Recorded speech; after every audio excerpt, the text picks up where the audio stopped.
Et de fait, la réponse à mon petit sondage a été que 87% de celles qui ont répondu, c'était qu'elles manquaient de confiance en elles. Je me suis dit, tiens, pourquoi ne pas faire un petit tour des qualités nécessaires pour être entrepreneuse. Et je te donne tout de suite la réponse par rapport à la confiance en soi, ça n'en fait pas partie. Bonjour entrepreneuse, tu es à l'écoute d'un nouvel épisode de Mêle-toi de ton bise, le podcast où l'on parle de business web, de marketing et de vie d'entrepreneuse. Je m'appelle Rim Bouksimi, je suis stratège web et mentor pour entrepreneuses et je te promets une émission 100% honnête pour t'aider à injecter plus de sérénité et de rentabilité dans ton business. C'est parti! Bonjour entrepreneuse, j'espère que tu vas bien et que tu passes une belle journée. On est en septembre, la période du thé chaud a commencé pour moi. D'ailleurs, tu l'entends un peu à ma voix. Ça m'arrive toujours pendant les changements de saison. On dirait que c'est la première chose en fait qui est affectée. Donc, je perds pas la voix, mais j'ai mal à la gorge. Voilà. Donc, si tu trouves ma voix désagréable, je m'excuse. Ça va pas, enfin, le contenu ne va pas en être moins intéressant. Enfin, j'espère. La semaine dernière, j'ai fait un petit sondage de mon audience sur Instagram. Je voulais savoir un petit peu, juste prendre des nouvelles, savoir un peu où est-ce qu'elles en étaient. Et l'une de mes questions était, de quoi est-ce que tu manques? Est-ce que tu manques de confiance en toi ou est-ce que tu manques de savoir-faire? Et très honnêtement, je connaissais la réponse à cette question. Pardon. Je savais que je m'adressais à des expertes, je savais qu'elles étaient top dans leur domaine, et je savais aussi que la confiance en soi, c'est cette chose, je sais pas, cette qualité ou cette capacité, cette habileté dont on manque tout, ou du moins ça fluctue de temps en temps. Et de fait, la réponse à mon petit sondage a été que 87% de celles qui ont répondu, c'était qu'elles manquaient de confiance en elles. Je me suis dit, tiens, pourquoi ne pas faire un petit tour des qualités nécessaires pour être entrepreneuse. Et je te donne tout de suite la réponse par rapport à la confiance en soi, ça n'en fait pas partie. Donc j'ai brainstormé un petit peu, puis je suis arrivée à 8 qualités qui, selon moi, sont nécessaires à l'entrepreneuse.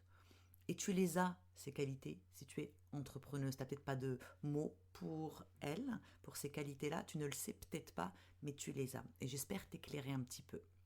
Alors évidemment, on les a toutes à différents niveaux, mais elles sont présentes. Donc les 8 qualités pour être une bonne entrepreneuse, selon moi. La première et la plus importante, celle qui fait qu'on se lance dans l'entrepreneuriat web, en ce qui me concerne, c'est la vision. Avoir une vision de ce que tu veux concrétiser, de ce que tu veux atteindre, de ce que tu veux réaliser. Et la vision, c'est non seulement la vision pour un produit, un service, mais aussi la vision pour toi, de ce que tu veux atteindre dans ta vie. Comment tu te vois en fait dans le futur? Est-ce que tu te vois assise derrière un bureau? Est-ce que tu te vois en conférence à travers le monde? Est-ce que tu te vois juste avec un quotidien amélioré? Comment tu te vois? Moi, ma grande vision, une partie de ma grande vision que je peux te dévoiler, c'est que je me vois me réveiller le matin, méditer, faire mon petit journaling, écrire un peu, aller regarder mon agenda, voir un peu ce que j'ai. Je dis, oh, ok, j'ai quelques clientes, tout va bien. Ah, c'est cool, je finis de travailler à 13h. Et à 13h, je vais faire une activité qui me fait du bien. Ensuite, je vais chercher mes enfants. On passe la soirée tranquille, je ne pense pas à mon business. Et rebelote le lendemain, je me réveille, je fais ma petite routine du matin, je regarde, je travaille encore avec des 3 à 4 super clientes, j'ai des coachings de super clientes. Je finis ma journée, je vais faire une activité qui me fait plaisir, je vais danser, je vais nager, je vais rencontrer des copines. C'est ça ma vision. Ma vision aussi, c'est que je génère assez de revenus pour ne pas avoir à m'inquiéter. J'ai une équipe de 3 4 personnes, je suis bien, je me sens relax, je ne m'inquiète pas du lendemain parce que je sais de quoi il est fait, parce que je l'ai planifié, parce que je sais où est-ce que je m'en vais. Ma vision, c'est aussi continuer à avoir du temps pour moi, euh, pouvoir continuer à aider autant de clientes que je peux, le plus de clientes possible. Je veux travailler avec des clientes allumées, des clientes engagées, des clientes qui ont une vision pour leur business. Donc tu vois, Donc c'est la vision pour ta vie et puis la vision pour ton business. Où est-ce que tu veux l'emmener? Avoir une espèce de boussole, en fait. Avec mes clientes, quand je travaille, cette vision, je l'appelle la vision ardente. Souvent, on voit les gens, on entend les gens qui réussissent, ceux qu'on considère être à succès, dire mais c'était plus fort que moi, c'était la chose à faire. C'est ça la vision ardente. C'est tellement brûlant, ça doit se réaliser. C'est ardent, c'est pressant, c'est plus fort que nous. Donc cette vision, être capable d'avoir une vision, pour moi, est la première qualité pour être entrepreneuse. Tu veux euh, contribuer à quelque chose, tu veux réaliser quelque chose pour toi et pour ton business, tu as une mission. Voilà, première qualité, être capable d'avoir une vision. Et je vais même me permettre de dire être visionnaire. La seconde qualité, c'est le courage. Avoir le courage de se lancer en entrepreneuriat, avoir le courage de quitter quelque chose de confortable comme un emploi, un 9 à 5, pour sauter le pas, faire le grand saut vers l'inconnu. Le courage, c'est pas l'absence de peur. Je ne sais plus qui l'a dit, mais le courage, c'est de faire malgré la peur. Donc, si tu te dis que bah non, t'es pas très courageuse parce que XY, mais non, tu es courageuse. Si tu es entrepreneuse aujourd'hui, c'est que tu as eu le courage de tes idées, tu as eu le courage de ta vision, tu as eu le courage de quitter le confort pour aller vers l'inconnu. Et en général, c'est là que la magie opère, n'est-ce pas? Moi, je suis une peureuse. Moi, j'ai peur de tout, très honnêtement, mais je fais quand même. Et quand j'ai quitté mon emploi, il y a 6 ans de ça maintenant, honnêtement, c'est un des rares emplois que j'ai eu. J'étais chef de contenu numérique pour des magazines féminins, pour des plateformes de magazines féminins. C'était très confortable. L'équipe était extraordinaire. Je gagnais un très bon salaire. J'étais non seulement en contact avec les journalistes, les créateurs de contenu, les créateurs du magazine, et autant que les grands boss, ceux qui étaient vraiment dans le business, le vrai business, autant web que traditionnel. Et j'avais cette envie de faire des choses pour moi, j'avais cette envie de prendre tout ce savoir et de le transmettre à d'autres, j'avais envie d'accompagner. J'étais enceinte, je partais bientôt en congé de maternité et très honnêtement, je me suis dit, mais qu'est-ce que tu fais? Mais c'est dingue, qu'est-ce que tu vas faire? Tu viens d'avoir un enfant et c'est maintenant que tu fais ce grand saut? Et je l'ai fait quand même et c'est la meilleure décision que j'ai prise dans ma vie. Donc le courage. Le courage en entrepreneuriat, c'est aussi le courage de lancer, de sortir, de rendre visible tes projets, rendre visible ta voix, ton contenu, ce que tu as à dire, ce que tu as à partager, ton point de vue, ta manière de faire les choses. Alors évidemment, dans le courage dans ce courage que tu as à être visible, c'est c'est un peu nécessaire aussi si tu veux faire ton marketing, le courage de s'exposer.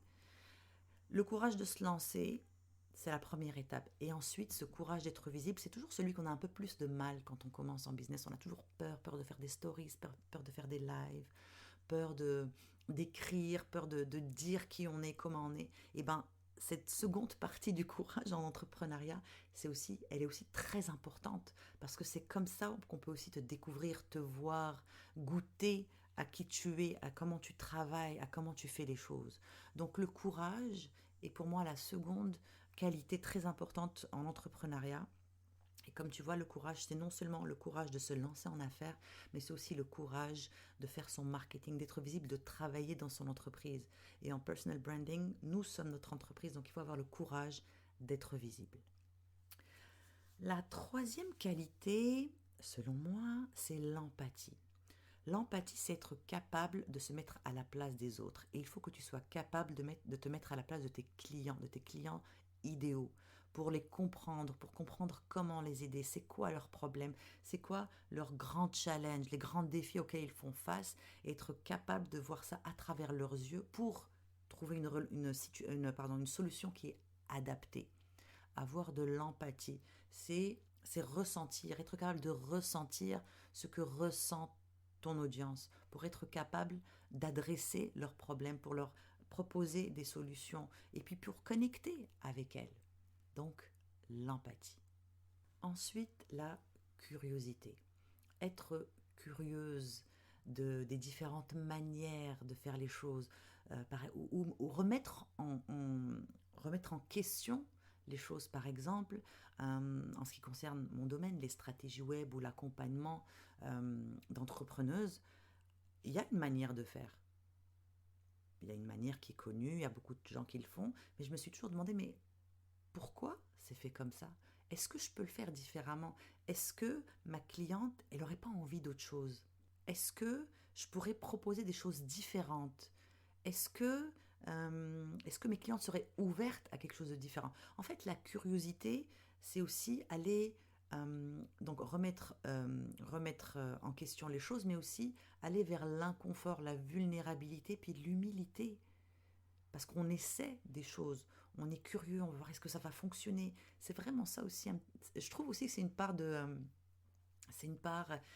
une jolie part de l'entrepreneuriat, c'est la curiosité. Comment sont faites les choses? Comment on fait des stratégies? Comment on aborde les choses? Est-ce que je peux les faire différemment? Mais pourquoi ils le font comme ça? C'est quoi les résultats?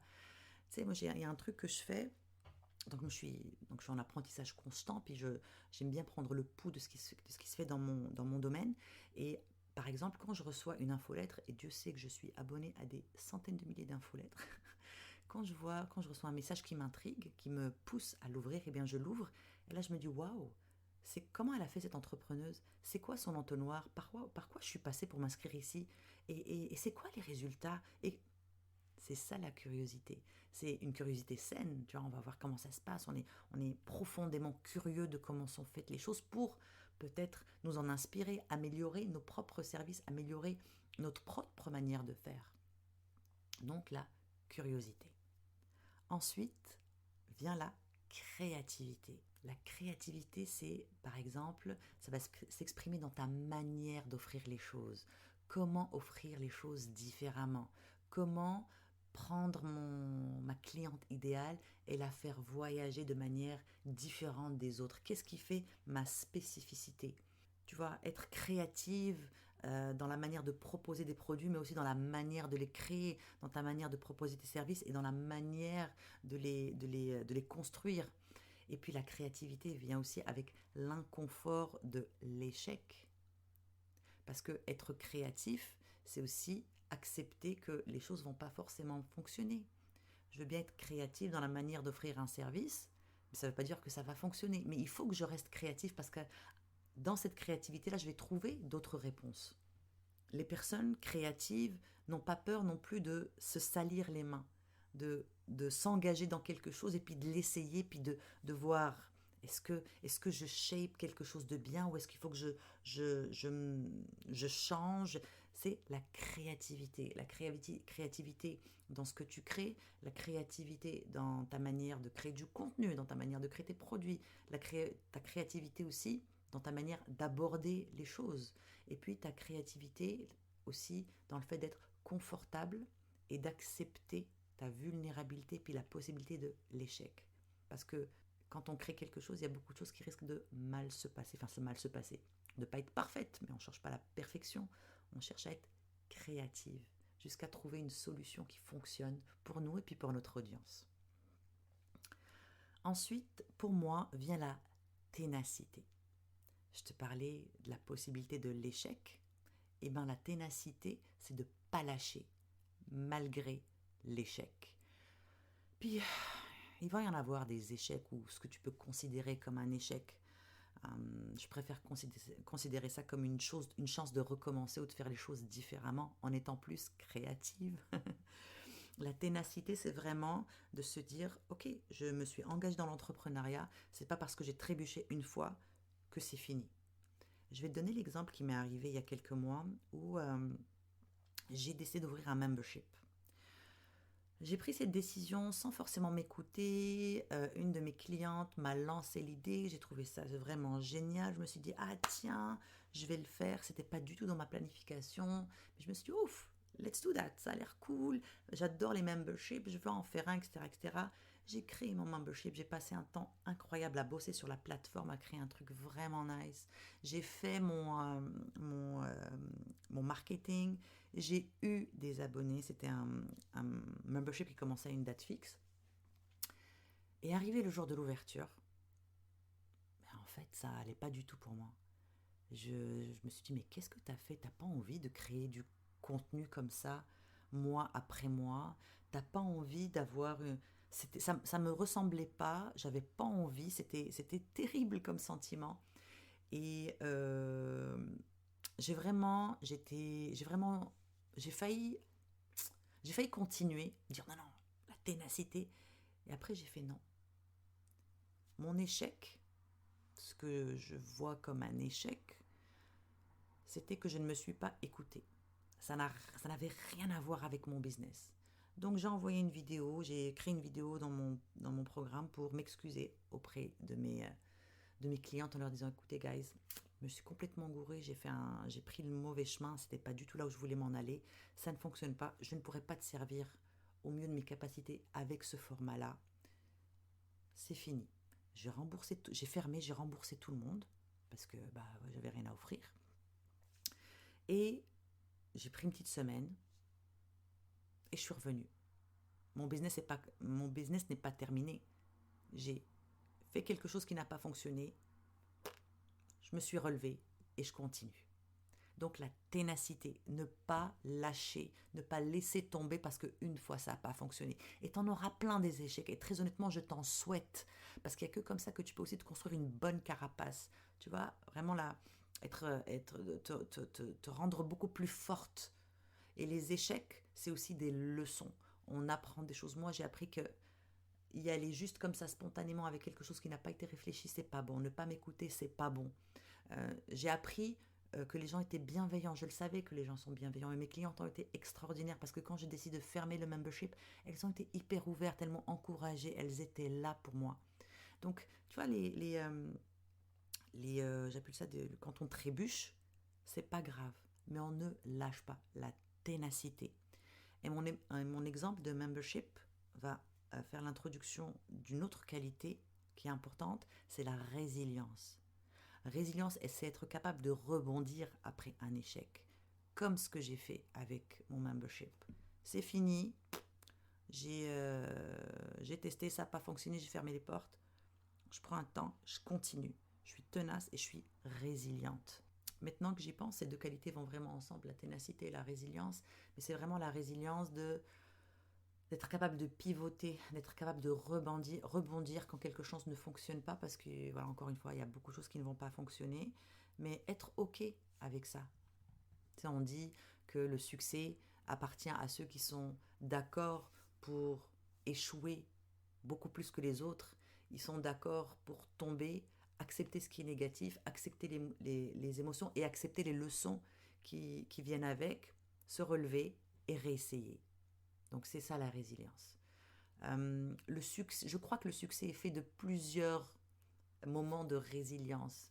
Ça vient de choses très très petites, d'un post Facebook ou d'un live qui n'a pas fonctionné, à quelque chose de beaucoup plus gros, comme un investissement qui se casse la gueule, ou un membership, ou un produit qui ne fonctionne pas, où on ne fait pas de vente, ou moi je me rends compte qu'il n'est pas du tout aligné avec moi et que je ne pouvais pas tenir la cadence. Et il n'y a pas de honte à ça, très important. Les gens doivent décider qu'est-ce qui est bon, qu'est-ce qui est bien pour eux ou pas. Mais il n'y a pas de honte. Je n'ai pas vécu de honte à faire cette vidéo pour dire à mon audience à mes clientes que je devais fermer le produit. J'étais déçue, mais je suis en entrepreneuriat, je suis une businesswoman, je suis entrepreneuse. J'ai pivoté. C'est correct. Je suis résiliente. Encore une fois, j'ai pris une semaine pour m'en remettre. Enfin, c'est surtout la déception, puis le jugement envers moi-même, puis that's it. Après, on se relève et on continue. On continue à grimper, on continue d'essayer, et peu importe le nombre de fois où on va échouer, on revient au travail. C'est quoi je sais pas, c'est pas un dicton, mais genre 1000 fois sur... c'est quoi? En tout cas, tu remettras ton travail 1000 fois sur la table, ou un truc comme ça. Je pense à avoir avec... Ah oui, sur le métier à tisser. Anyway, je retire mon dicton foireux. Tout ça pour dire, tu n'arrêtes pas d'essayer et tu rebondis. C'est ça l'entrepreneuriat. Tu rebondis jusqu'à ce que ça fonctionne. Jusqu'à ce que tu trouves ta solution, ta formule à toi. Et enfin, la dernière qualité, la patience. L'entrepreneuriat, c'est pas un sprint, c'est un marathon. On prend le temps de construire quelque chose qui va durer. J'entends pas souvent en fait les entrepreneuses parler de l'héritage qu'elles vont laisser avec leur entreprise. Tu sais, on parle faire de l'argent, faire maintenant. Ouais, mais c'est quoi ton héritage? Est-ce que tu veux un succès rapide ou est-ce que tu veux avoir la patience de construire des bases solides pour ton entreprise pour que ça dure dans le temps, que ça soit durable, que ça soit que tous ces échecs, ce travail en vaille vraiment la peine. Finalement, tu sais, la patience va également avec la ténacité, avec la résilience, avec le courage.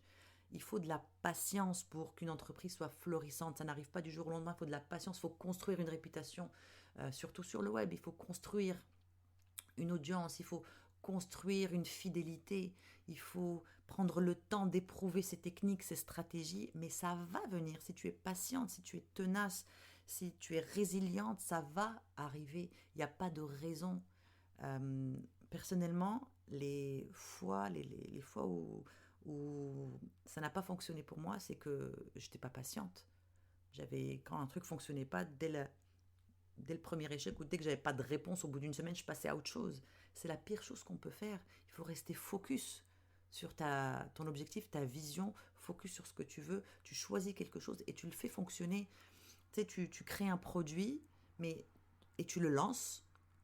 Tu as des clientes, mais tu ne le laisses pas pourrir dans ta boutique, dans ton site web. Tu le relances encore et encore jusqu'à ce qu'il devienne ce produit enrichi de tous ces lancements, enrichi du feedback de toutes tes audiences, de toutes tes clientes.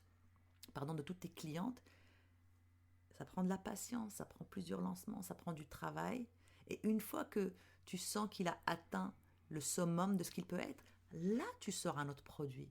Mais multiplier les produits, pour moi, c'est vraiment être justement dans cette impatience de vouloir offrir beaucoup et de ne pas prendre le temps de travailler quelque chose.